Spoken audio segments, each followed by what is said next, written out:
Parceria Hospital Sírio-Libanês. Pratique o isolamento social. Fique em casa.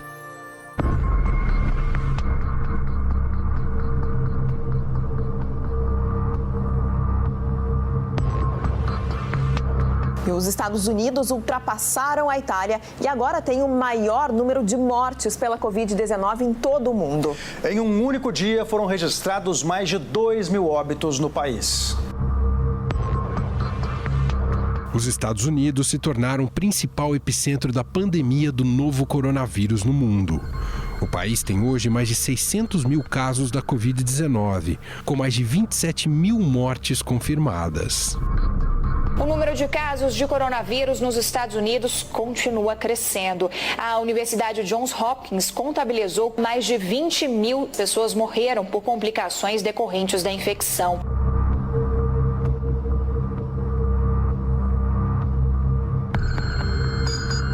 Só no estado de Nova York são mais de 200 mil casos, com mais de 10 mil mortes.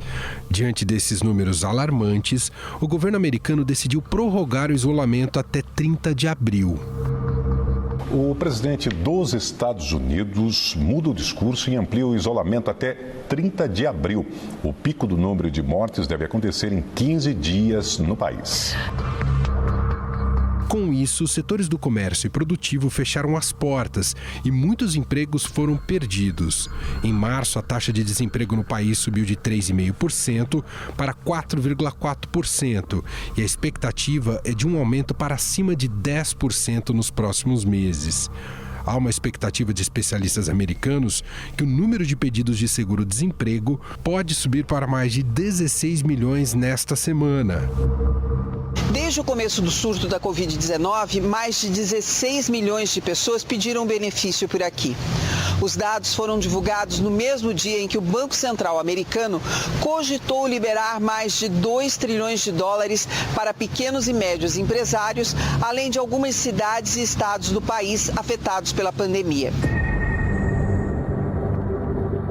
E claro, muitos brasileiros que vivem no país também estão passando por essa situação delicada, principalmente os ilegais. Mas essa vulnerabilidade também está presente na área da saúde. Pela barreira da língua e por medo de serem deportadas, essas pessoas não procuram os hospitais.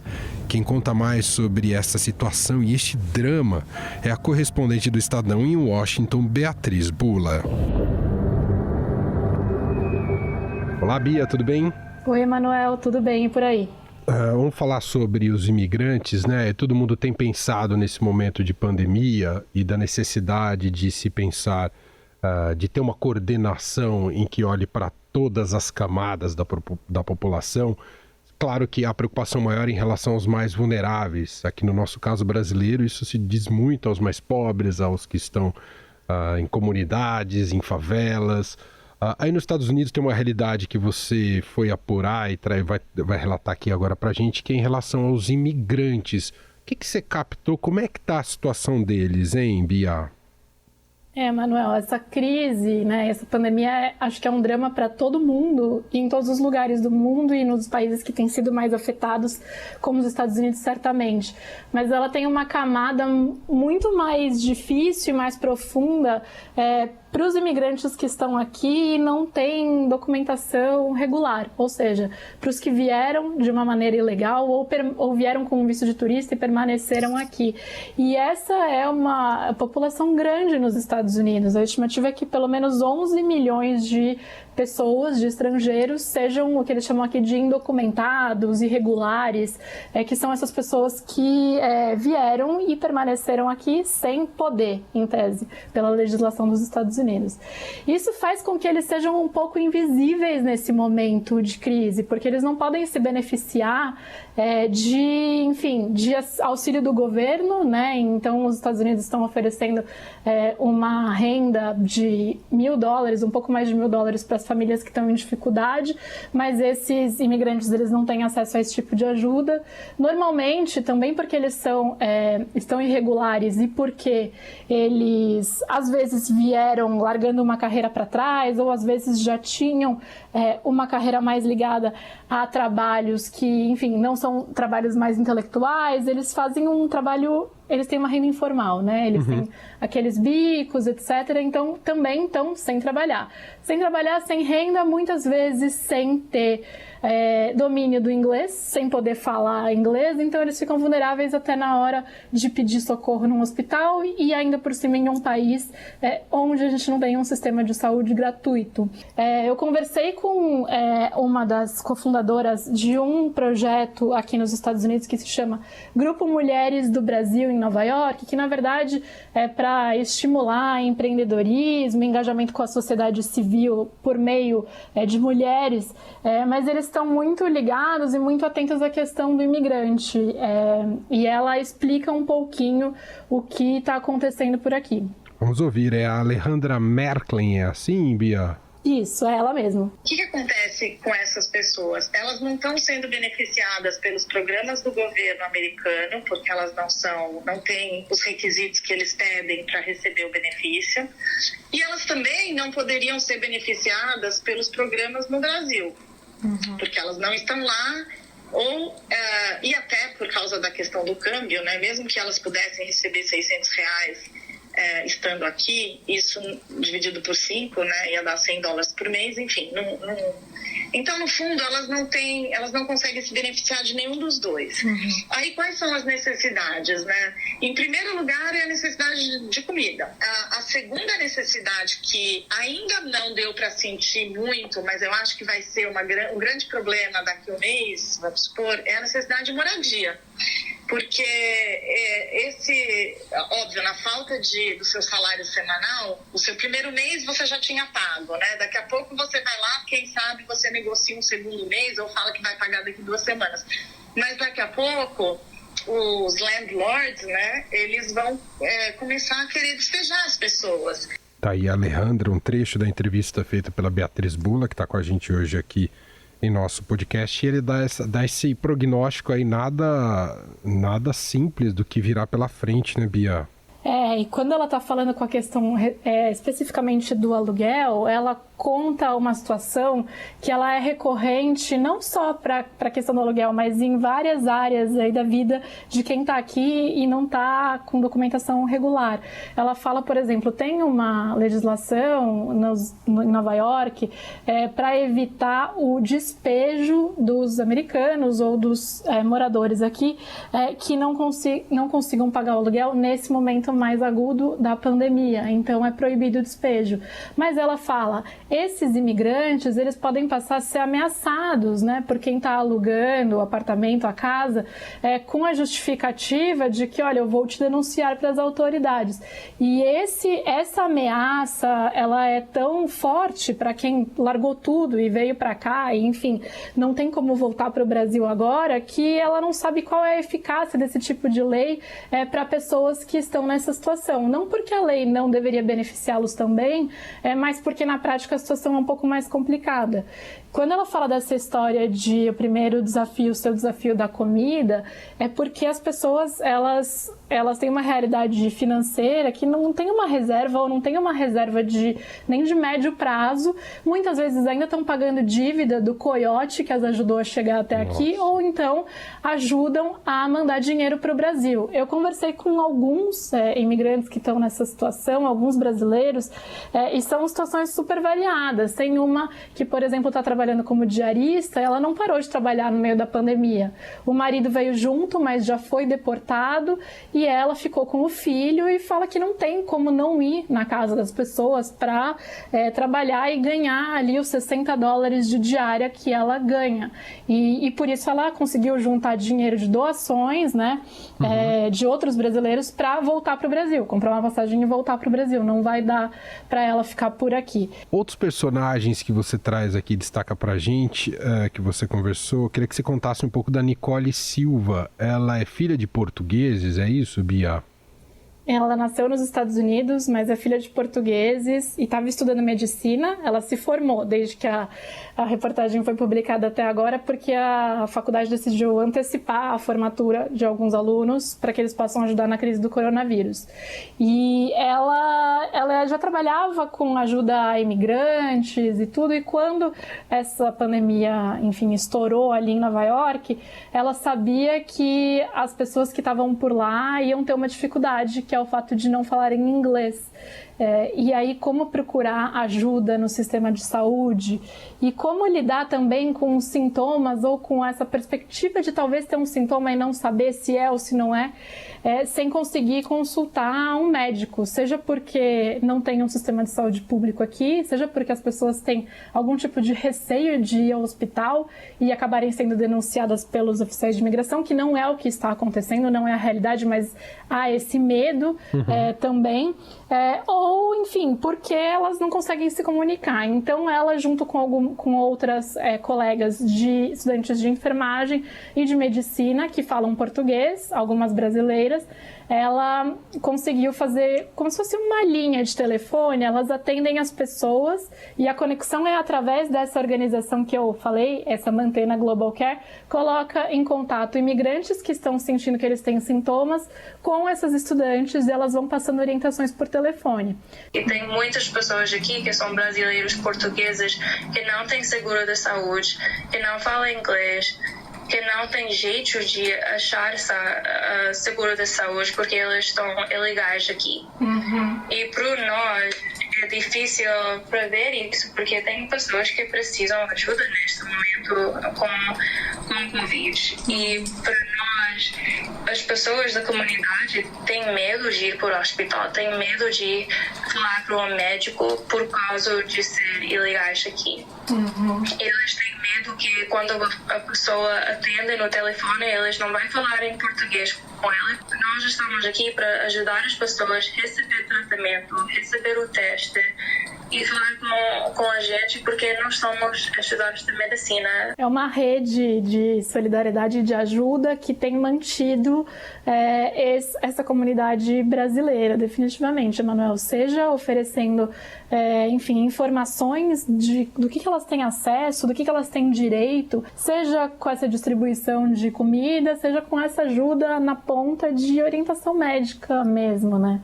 E alguns deles, enfim, tanto a coordenadora desse programa que eu mencionei em Newark, em New Jersey, como algumas das estudantes que estão ajudando nessa linha por telefone, né, orientar os brasileiros, são também imigrantes. Bom, se moram aqui, são imigrantes, né?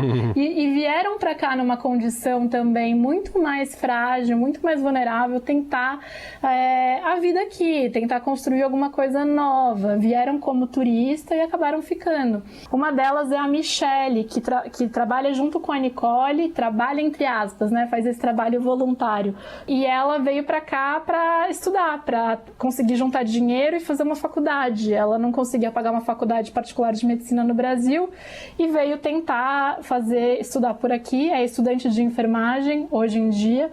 E também acho que tem um trecho da conversa com ela por aí. Vim sozinha, como imigrante mesmo, entendeu? Comecei trabalhando em trabalhos de imigrante, trabalhei em restaurante, trabalhei em faxina, né? Até que eu tive a oportunidade de começar a faculdade. Demorou uns aninhos, né? Mas agora eu tô aí caminhando. Eu sou do Espírito Santo, sou de Vila Velha, né? Quando eu era adolescente, eu já tinha esse sonho assim americano, né?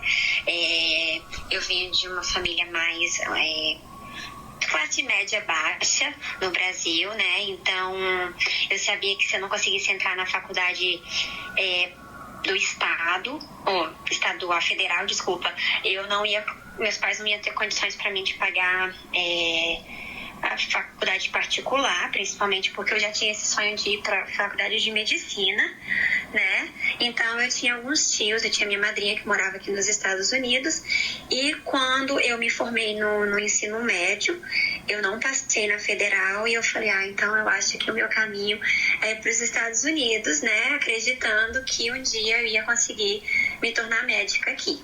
No fundo, Bia, é um drama que se aprofunda e é viver um dia depois do outro para entender como essas pessoas mais vulneráveis vão conseguir se virar até o fim dessa pandemia. E muita gente deve ser deportada, imagino, né, Bia, nesse período. Emanuel, não tem nenhuma nova diretriz com relação ao governo de aproveitar essa situação ou aproveitar essa vulnerabilidade das pessoas para deportá-las. No entanto, também não houve uma paralisação nos processos de deportação dos imigrantes ilegais. Mas alguns locais, como é o caso de Nova York e New Jersey, elas são conhecidos como estados e cidades santuário, que tendem a proteger esses imigrantes. Então, há uma orientação clara para que, seja nas ajudas, quando eles buscam algum tipo dessas redes de apoio, de alimentação, etc., seja quando eles buscam hospital, para que não haja nenhum tipo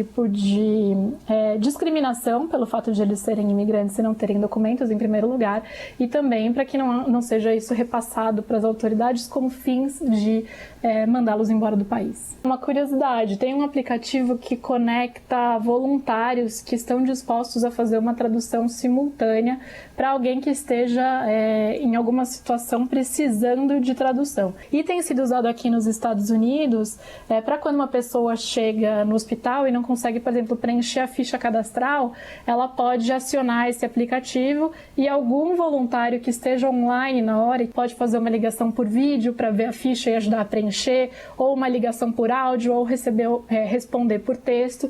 Isso tem sido bastante usado por aqui. O nome desse aplicativo é um nome em árabe, mas ele é basicamente TARJIMLY.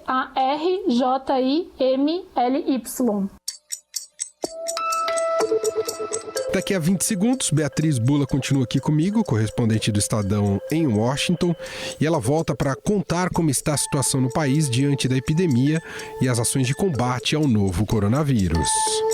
Em tempos de Covid-19, vamos ser responsáveis, praticando isolamento social e não disseminando notícias de fontes desconhecidas. O Hospital Sírio-Libanês tem uma página especial com informações sempre atualizadas. Acesse hsl.org.br/coronavírus.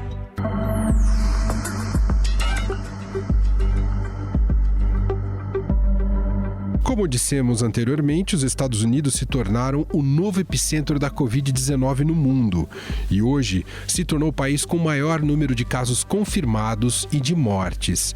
A correspondente do Estadão em Washington, Beatriz Bula, retorna aqui com a gente para falar mais sobre a situação em termos de combate à doença. Bia, queria que você desse um panorama para a gente de como está o combate à doença nesse momento nos Estados Unidos e se a situação mais grave continua sendo mesmo ali em Nova York. Bia. Emanuel, já tem mais de 600 mil casos confirmados de coronavírus nos Estados Unidos e mais de 27 mil mortes. É mais do que a gente já tinha visto nos outros países, inclusive alguns onde a gente viu situações muito dramáticas com recorde de mortes diárias, como a Itália, há algum tempo atrás.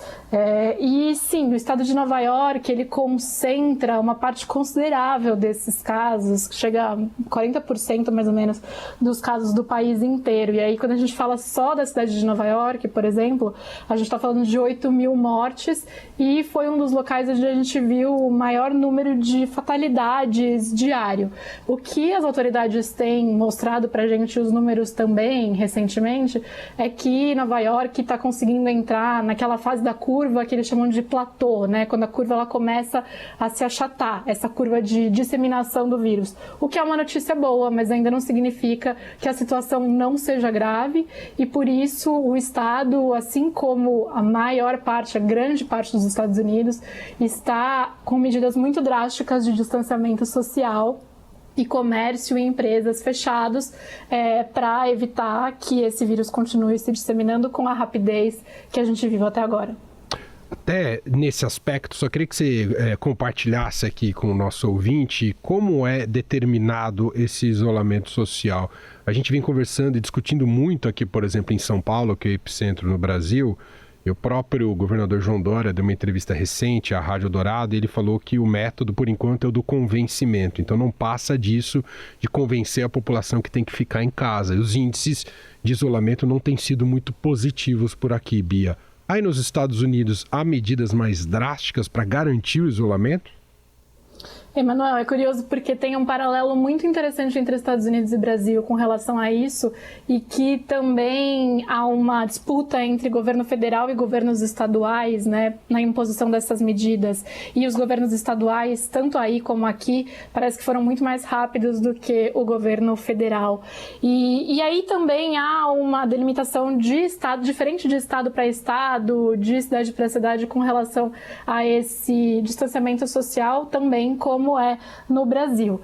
Há algumas medidas um pouco mais incisivas, eu diria, mais assertivas por aqui, no sentido de estabelecer, por exemplo, possibilidade de multa para quem descumprir, mas na prática a conscientização é a arma mais forte nesse momento. Então, a multa, ela depende muito de qual é a circunstância em que você vai ser, enfim, abordado na rua por um policial. Eles se gabam muito, são muito orgulhosos de serem considerados o país das liberdades aqui, né, Manuel? Então, para eles é difícil também lançar mão desse tipo de instrumento para tentar manter as pessoas em casa, mas eles têm essas previsões. Aqui em Washington, por exemplo, a multa, enfim, ela não é baixa, ela é alta se alguém tiver, por exemplo, com um grupo de pessoas na rua. Eles orientam que, e pelas determinações, você só pode estar na rua se você estiver com pessoas que moram na sua própria casa. Então, se você não tiver como comprovar isso e tiver com outras pessoas ao seu lado, talvez você possa ser multado e, inclusive, pegar uma detenção de até 90 dias. Bia, obrigado aqui pela nossa conversa. Muito legal a apuração que você compartilha aqui com a nossa audiência.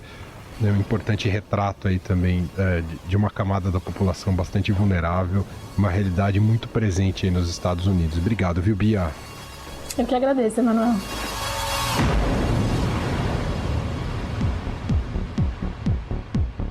Bom, e antes de encerrar o programa, temos o nosso tradicional quadro Fique em Casa com o Estadão, na apresentação dela, chegando por aqui, Renata Cafardo. Fique em Casa com o Estadão, com Renata Cafardo.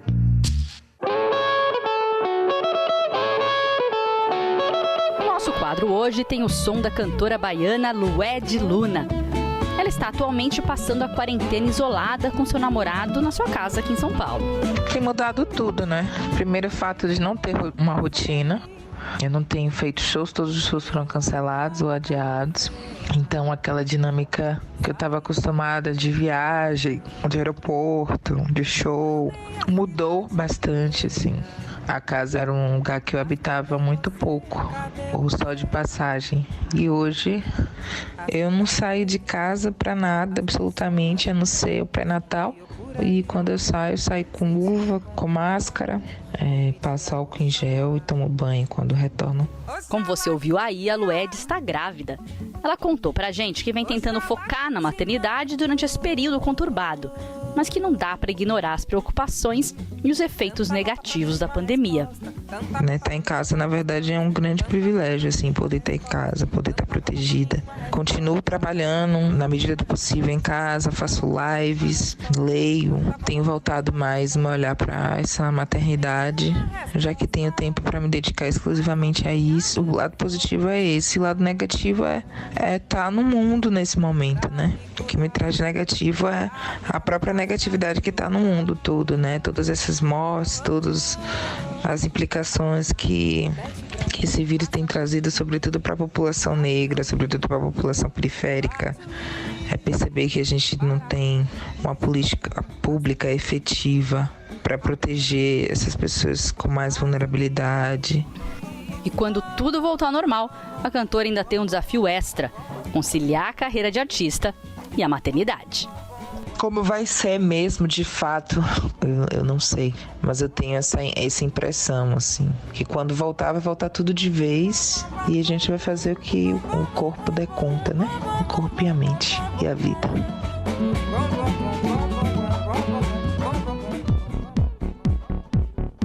O Estadão Notícias desta quinta-feira vai ficando por aqui. Contou com a apresentação minha, Emanuel Bonfim, participação de Renata Cafardo, produção de Gustavo Lopes e Bárbara Rubira e montagem de Nelson Volter. Diretor de jornalismo do Grupo Estado é João Fábio Caminuto. O nosso e-mail, podcast@estadão.com. Um abraço para você, a gente se fala logo mais às 5 horas da tarde com mais uma edição do Na Quarentena. Até lá! Estadão Notícias.